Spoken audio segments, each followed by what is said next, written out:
Recording by Elisabeth Sollog. The Letters of a Post-Impressionist by Vincent Van Gogh. Translated by Anthony Mario Ludovici. Section number 12. Further Letters to His Brother, Part 1. The city of Paris does not pay. It would break my heart to see Seurat's pictures buried in a provincial museum or in a cellar. They ought to remain in living hands. If T were only willing. If the 3 permanent exhibitions are established, an important work of Seurat's will be required for each of the following places: Paris, London, and Marseille. How kind it is of you to promise G. and myself to make the realization of the projected union a possible thing. I have just received a letter from B., who for the last few days has been on a visit to G., L., and another man in Pont-Aven. In this letter, which, by the by, is very friendly in tone, there is not a single word about G.'s having the intention of joining me here, nor is there any hint that they are expecting me there. Nevertheless, the letter is a very friendly one. I have not received a line from G. himself for a month. I really believe that G. prefers to come to an understanding with his friends in the north, and if he have the good fortune to sell 1 or more pictures, he will probably no longer wish to join me here. Whether G. comes or not is his affair, for, provided that we are ready to receive him, and that his bed and his quarters are prepared, we shall have kept our promise.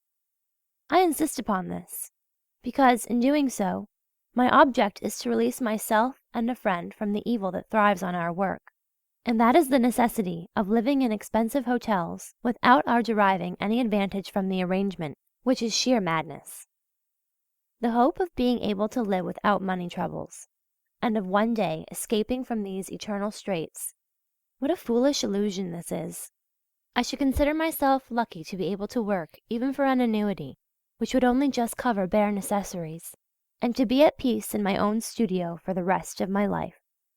Now it is definitely decided that I shall not go to Pont-Aven, even if I have to live in an hotel with these English men and men of the École des Beaux-Arts, with whom one has to argue every evening. Much ado about nothing. This morning I was working at an orchard gay with plum blossom, when suddenly there came a gust of wind, and with it a peculiar effect which hitherto I had not observed in these parts, and which recurred from time to time. Now and again a shaft of sunlight would pierce the clouds and set all the little white blooms aglow. It was too beautiful for words. My friend the Dane joined me, and, at the risk of seeing all my paraphernalia fall to the ground at every gust of wind, I continued to paint. In this white light there is a good deal of yellow, blue, and mauve. The sky is white and blue. But what will people say of the execution when one works in the open air in this way? Afterwards I thoroughly regretted not having ordered my colours at dear old Tanguy's. Not that I should have gained anything, but he is such a comical little body. I often think of him. Do not forget to remember me to him when you see him, and tell him that if he would like some pictures for his shop window, he can have some, and of the best. Oh dear, it seems ever more and more clear to me that mankind is the root of all life. And even if the feeling that one has no share in real life remains a melancholy one, for it would surely be preferable to deal with living flesh and blood than with colour and clay, and one would sooner beget children than work at art or at the commerce of art. One feels notwithstanding that one does at least live, for among one's friends are there not numbers who also have no share in real life? We should try to do the same with business matters as with the human heart. That is to say, acquire or revive friendships. As we no longer have anything to fear in regard to the ultimate fate of Impressionism, and as our victory is assured, we should behave decently and settle everything with calmness. I cannot help thinking of Marat as the equivalent of Xantippe in a moral sense, even though he be more powerful. That woman with the embittered heart remains, in spite of all, a stirring figure. You were right to order from the colourman's the geranium lake which I have just received. All the colours that Impressionism has brought into fashion are rather prone to lose some of their strength.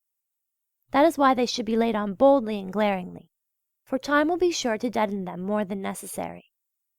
Not one of the colours I have ordered, 3 chromes, deep, medium, and pale, Prussian blue, viridian, emerald green, etc., is to be found on the palettes of the Dutch painters Maris, Mauve, and Israels. On the other hand, they were on Delacroix's palette, as he had a passion for the most prohibited colours, lemon yellow and Prussian blue. And with very good reason, for to my mind he created really magnificent things with this lemon yellow and blue. Now I must tell you that I am working at 2 pictures, of which I wished to make copies. The pink peach tree gives me most trouble. You observe, from the 4 squares on the back, that the 3 orchards are more or less related.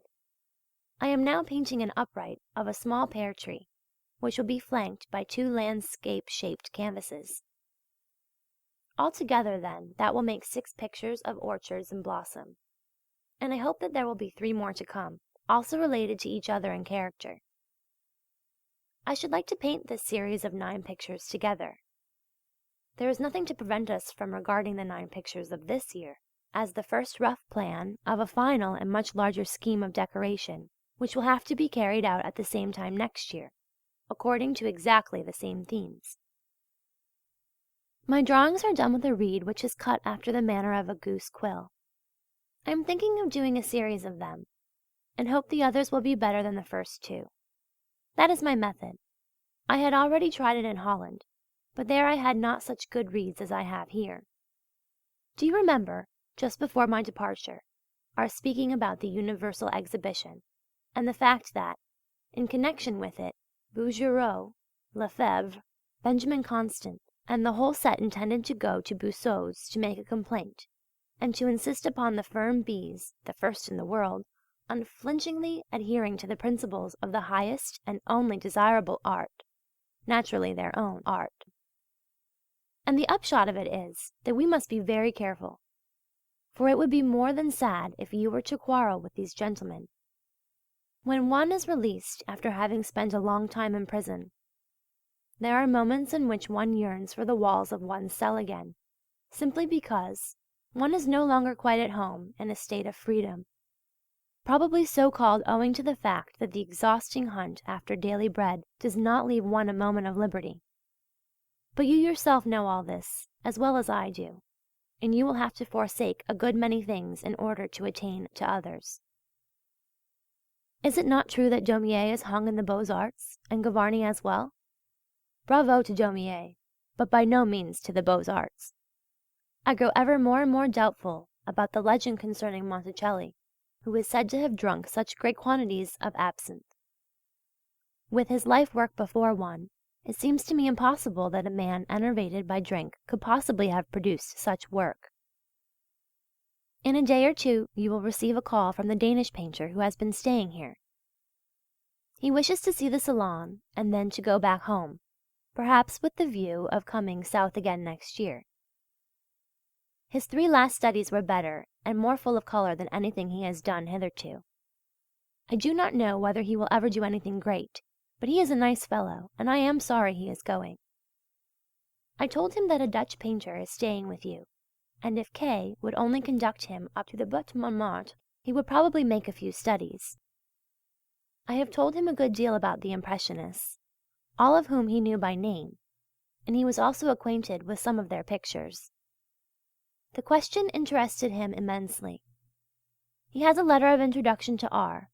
He recovered his health here, and now feels uncommonly well. It will last for 2 years, and then he will be wise to come back here for the same reasons of health. What is the new book like, about Daumier, the artist, and his work? According to what you say, I hope that I will shortly come to Paris. In the circumstances which you have mentioned, it would be a real stroke of luck, now that everything is going to the dogs and they are not doing well. Possibly it would be easier to bring a few picture dealers and amateurs to an understanding with the object of buying Impressionist pictures than to get the painters to divide among themselves the proceeds of the pictures sold. And yet the artists could not do better than to stick together, hand their pictures over to the association and share the proceeds of the sales, if only for the reason that the Society guarantees the means of work and existence to its members. Degas, Claude Monet, Renoir, Sisley, C. Pissarro should take the initiative and say, each of us 5 will give 10 pictures. Or better still, each of us will contribute works to the value of 10,000 francs, which value must be decided by experts, for instance by T and U, whom the Society would appoint, and these experts would also have to invest in pictures.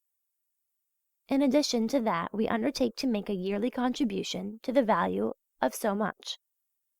And we invite you all, Seurat, Gauguin, and Guillaumin, to join us, and the value of your pictures will be assessed by the same jury. By this means, the great Impressionists of the Grand Boulevard would preserve their prestige, and the others would not be able to approach them with enjoying alone the advantages of a reputation, for which there can be no doubt they are indebted, in the first place, to their personal efforts and their individual genius, but which in the second place is also increased, consolidated, and maintained by a regiment of artists who up to the present have been in constant straits for money. It is only to be hoped that something will come of it all, and that T and you will be chosen as experts, together with Portier perhaps.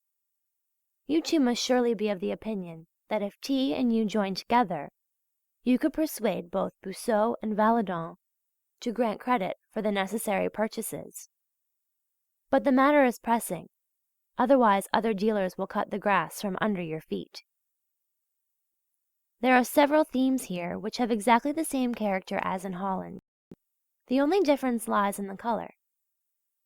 Everywhere a cadmium yellow, produced by the burning sun, and in addition a green and blue of such extraordinary intensity. I must say that the few landscapes by Cézanne which I happen to have seen give an excellent idea of it, but it is a pity I have not seen more of them. I think you are quite right to take the books to the Indépendant also. You ought to call this study Paris novels. I should be so glad if you could succeed in convincing T, but only have patience. Every day I think of this Artists' Union, and the plan has developed further in my mind, but T ought really to belong to it, and much depends upon that. For the moment the artists might possibly be convinced by us, but we can proceed no further without T's help. Without him, we should have to listen to everyone's complaint from morning till night, and then every member would come singly to ask for explanations concerning the rules. I think that, on the whole, I live like a workman here, and not like an effeminate foreigner who is travelling for pleasure. And I should show no strength of will at all if I allowed myself to be taken advantage of as he does. I am beginning to set up a studio which will be able to serve the purpose of local painters or of friends who come this way. I believe that you will soon make a friend of my Dane. It is true that he has not yet done anything good, but he is clever and his heart is in the right place, and he has probably begun to paint only quite recently. Do please avail yourself of a Sunday to make his acquaintance. Do you know G's expression when he compresses his lips and says, "No women"? That would make a fine Degas head.